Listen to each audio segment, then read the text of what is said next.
But first, hello, I'm John Bachman. We begin this hour in Mesa, Arizona, where an ex-con accused of a deadly shooting spree makes his first appearance in court. This is the suspect here, 41-year-old Ryan Griot. He was led by police into the courtroom. Officers say he had those bruises on his face there. You see that red part? Because he resisted arrest. He is charged with murder and attempted murder after he killed one person and wounded 5 others. Prosecutors set his bail at $2 million. His next court date is sometime next week. President Obama takes aim at greenhouse gas emissions in his latest executive order. The move requires the federal government to cut emissions by 40% over the next decade. After signing the deal, the president was given a tour of solar panels on the roof of the Energy Department. No word yet on how the administration plans to implement their new plans. The Israeli prime minister backs down on opposition against a state for Palestine, but he says things need to change before that can happen.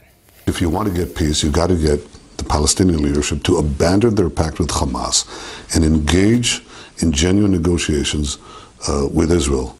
Well, Netanyahu also said in his first interview since his win that America is Israel's greatest ally, and he reaffirmed the bonds between the two countries. On Capitol Hill, Senator John McCain fires back at Dick Durbin, Democratic senator from Illinois, saying Republicans are putting Attorney General nominee Loretta Lynch in the back of the bus. Such inflammatory rhetoric has no place in this body and serves no purpose other than to further divide us.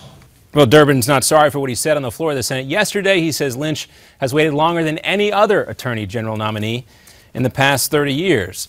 The White House says it can't confirm reports that ISIS is responsible for yesterday's terror attacks in Tunisia, but officials say the violence is consistent with the terror group's mission. 23 people were killed in that attack where gunmen ambushed a bus and tourists who just got off that bus. The majority of the victims were European.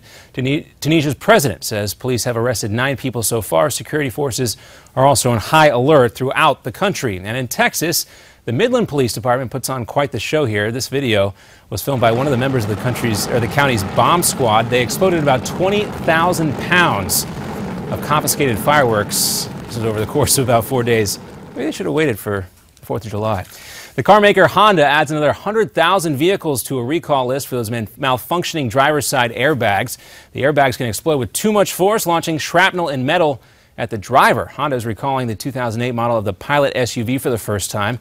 At least 6 people have died around the world due to those airbag issues. More than 5 million cars in total have been recalled. And the tire company Goodyear has released a new tire concept that could produce electricity for electric cars. The BHO3 tire will make electricity by converting heat and friction into an electric current. We'll see if that works. Pretty cool stuff. Another update coming up for you in 30 minutes now to the Steve Malzberg Show.